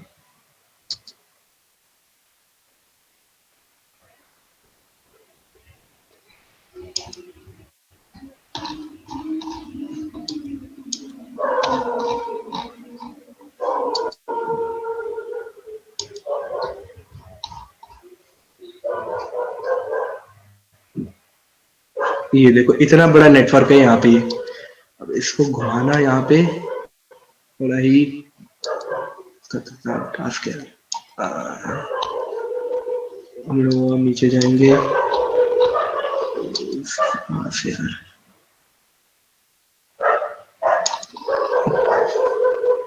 अरे ये क्या ये देखो, अच्छा दिख रहा है ना सबको, कुछ तो दिख रहा होगा। हाँ हाँ, एक्सपैंड किया आपने एक लेयर का। हाँ ये एक्सपैंड किया, रुको यार, इसमें बड़ा ही घातक चीज है ये, इसको मैनेज करना। हाँ ये देखो, एक लेयर का इतना इसके अंदर था, वो तो बेसिक था, लीनेट सबसे बेसिक था। यहाँ पे ये देखो, यहाँ पे इमेज मैंने दे रखी है ना, इमेज दी इन लोगों ने, इमेज का डायमेंशन देखो, अगर नीचे जाए हम लोग तो इमेज का डायमेंशन 299, हाँ 299 क्रॉस 299 क्रॉस 3 है। 3 किस लिए? 3 चैनल है मेरी इमेज में, ये एक आरजीबी इमेज है ना।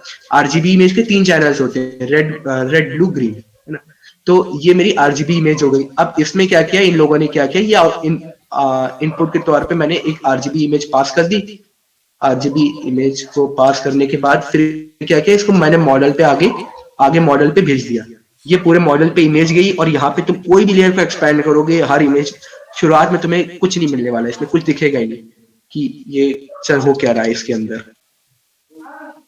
जैसे मैं कोई भी एक लेयर पे जाता हूँ, उसको एक्सपैंड करके दिखाता हूँ। जैसे मैं ये वाली लेयर को एक्सपैंड करता हूँ, ये देखो शुरुआत में ये देखो कुछ, मतलब देखो कुछ नहीं बन रहा है, अभी कुछ भी नहीं बन रहा है, बस एक इमेज बनी हुई है पिक्सल की टाइप की।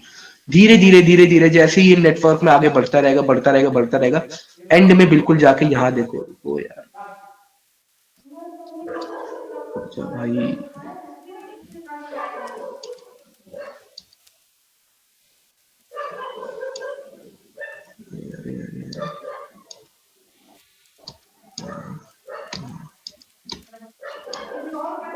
ये देखो यहाँ पे अब सही आया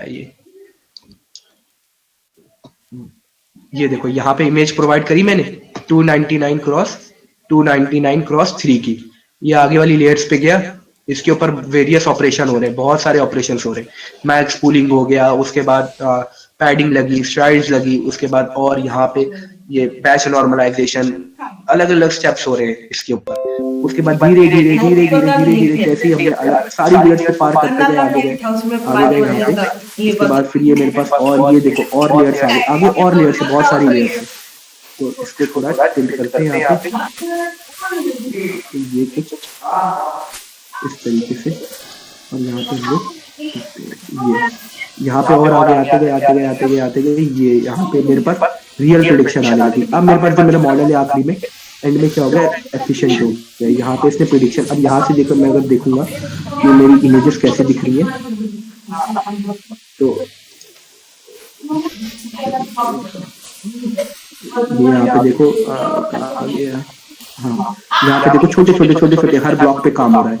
हर ब्लॉक पे काम होने के बाद फिर आगे उसने रिजल्ट को पास कर दिया, फिर पास होने के बाद एंड में मेरे को रिजल्ट दे दिया। उसने क्या किया, Inception V3 think it is a person can. ये मेरा CNN है, और इंसेप्शन V3 2016 में बनाया गया था, गूगल ने बनाया था इंसेप्शन V3, और इसी को हम लोग गूगल नंबर कहते हैं। तो इसमें क्या किया, अगर मैं कोई और इमेज दूंगा तो वो शायद से ना पहचान पाए। करके देखते हैं इसको एक बार, मोशन ही रुक जाए। हाँ अच्छा, और किसी को क्वेश्चन पूछना, कुछ भी किसी को भी, फिर आगे देखते हैं हम लोग उसके लिए डिटेक्शन एंड सेगमेंटेशन का कैसे दिखता है। किसी को भी कुछ भी पूछना।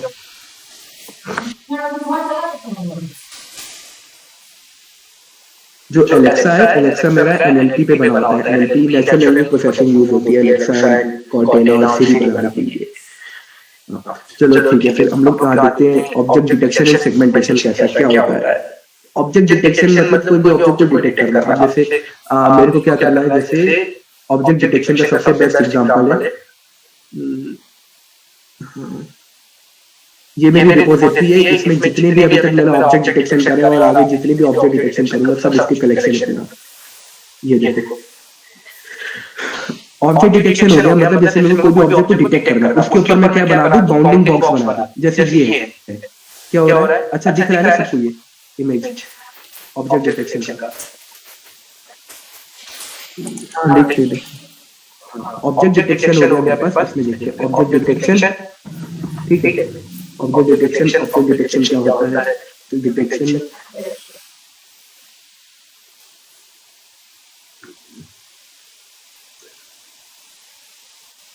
ऑब्जेक्ट डिटेक्शन मतलब जैसे कि मेरे पास कोई भी ऑब्जेक्ट को डिटेक्ट करना है, उसके अराउंड मेरे को बाउंडिंग बॉक्स बनाना है। उसके अराउंड मैं क्या चाहता हूँ कि मैं क्या बना दूं, बाउंडिंग बॉक्स बना दूं, तो वो मेरा ऑब्जेक्ट डिटेक्शन होगा। जैसे मैं कोई जैसे मैं देखता हूं, जैसे मैं ये देखता हूँ यहाँ पे, जैसे सबसे बेस्ट एग्जांपल ये यहाँ पे, ये देखो ये पर्सन है, पर्सन के क्रॉस उसने क्या बना दिया, मेरे मॉडल ने क्या बना दिया, बाउंडिंग बॉक्स बना दिया। ये बाईसाइकिल है, इसके क्रॉस बाउंडिंग बॉक्स बना दिया। ये बस है, इसके क्रॉस बाउंडिंग बॉक्स बना दिया। तो ये क्या होगा, इसको सेपरेट कर रखा है पूरे बैकग्राउंड से, ये पर्सन है ये। तो ये हो गया मेरा सबसे, ये हो गया मेरा ऑब्जेक्ट डिटेक्शन। मैं ऐसे ऑब्जेक्ट डिटेक्शन करता हूँ जितने भी यहाँ पे, ये मेरा हो गया। अब ऑब्जेक्ट डिटेक्शन के भी बहुत सारे एल्गोरिथम आ गए मार्केट में। तो ऑब्जेक्ट डिटेक्शन के लिए सबसे अभी तक का सबसे बेस्ट और फास्टेस्ट एल्गोरिथम है, उसे हम लोग कहते हैं योलो V3, योलो V4, और तुम लोग V5 से योलो V5 से टास्क करता है। तो ये योलो V3 और योलो V4 V5, योलो मतलब होता है यू ओनली लिव वंस, इसका फुल फॉर्म होता है यू, ये रिसर्च पेपर पे इसका फुल फॉर्म है you only look once. So ये योलो का full form you only look once, इसका मतलब क्या है, ये योलो जो मेरे पास है अभी तक का वर्ल्ड का सबसे एफिशिएंट एल्गोरिथम है, जो कि बेस्ट सबसे ऑब्जेक्ट डिटेक्शन करता है। इसके बाद मेरे पास बहुत सारे एल्गोरिथम आते हैं। जैसे मेरे को क्या करना है, जैसे मैं अगर टेंसर फ्लो में यूज कर रहा हूँ, टेंसर फ्लो यूज कर रहा हूँ, ये टेंसर फ्लो की तरफ से नहीं है, ये एक ऑर्गेनाइजेशन है डार्कनेट, डार्कनेट एक ऑर्गेनाइजेशन है, उसने ये बनाया है। ये मेरा योलो, योलो मेरा ऑब्जेक्ट डिटेक्शन के लिए मैं यूज करता हूँ। टेंसर फ्लो की तरफ से आते हैं, टेंसर फ्लो में ऑब्जेक्ट डिटेक्शन से हम लोग यूज करते हैं, इसमें पूरा डॉक्यूमेंटेशन है। टेंसर फ्लो ऑब्जेक्ट डिटेक्शन, सो टेंसर फ्लो ऑब्जेक्ट डिटेक्शन में टेंसर फ्लो ऑब्जेक्ट डिटेक्शन यहाँ पे। तो टेंसर फ्लो ऑब्जेक्ट डिटेक्शन के अंदर भी बहुत सारे एल्गोरिथम आते हैं, फास्टर, CNN, और एक चीज ये सब इमेजेस से वर्क करते हैं। तो सब तुम्हें मतलब CNN तक तो आराम से आना चाहिए, अच्छे से आना चाहिए CNN तक, तभी मतलब आगे मतलब कुछ कर सकते हैं, मतलब इसमें नहीं तो बाकी तो फिर CNN अगर नहीं आता तो ऑब्जेक्ट डिटेक्शन नहीं कर सकते, मुश्किल है। इनका मॉडल जो है पूरा, हाँ ये देखो टेंसर फ्लो 2 मॉडल व्यू मतलब इसके अंदर सारे मॉडल्स प्रेजेंट है। अब देखो यहाँ पे मॉडल का नेम क्या है, सेंटर आवर ग्लास। ये मॉडल है, ये क्या करता है, आउटपुट बॉक्सेस देगा। इसका MAP क्या होता है, एक्यूरेसी 41 एक्यूरेसी है, बहुत ही कम एक्यूरेसी है। मतलब इनके हिसाब से ये बेहतर रहता है। स्पीड दे रखा है मिली सेकंड में, मतलब इतने सेकंड में हर फ्रेम को ये मतलब प्रोसेस कर सकता है।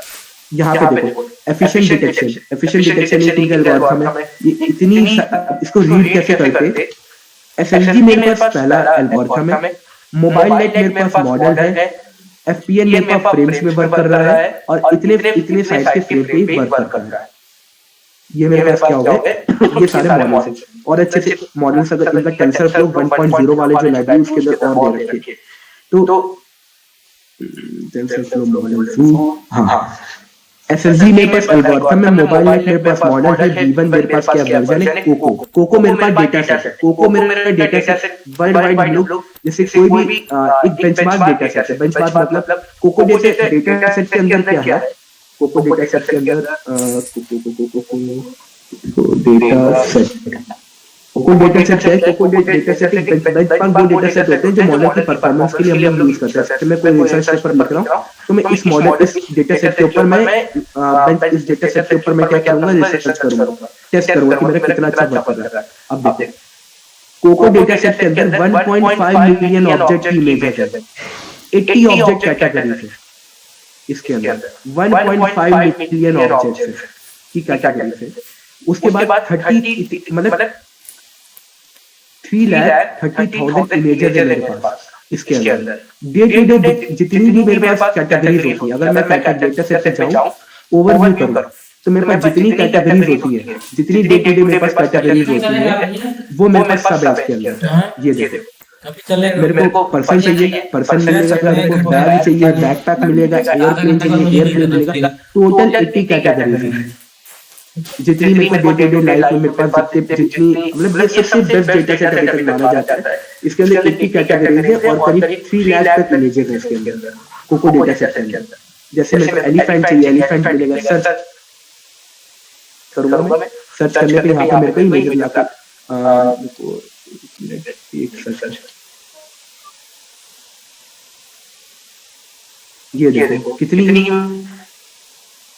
ये भी मेरे पास पर्सन के अंदर भी मेरे पास अलग अलग, ये देखो ये, हाँ ये जो ये कर रखा है, ये कर रखा है, इसका मतलब ये है ऑब्जेक्ट डिटेक्शन में हम लोग क्या करते हैं, हम लोग फाइंड करते हैं, व्हाट फाइंड करते हैं हम लोग, क्वेश्चन अपने आप से, क्वेश्चन मॉडल हमारा करता है कि इमेज के अंदर क्या है। ऑब्जेक्ट डिटेक्शन के अंदर नहीं, ऑब्जेक्ट क्लासिफिकेशन के अंदर हम लोग क्या करते हैं, क्लासिफाई जैसे मेरे को करना है तो क्या करता है कि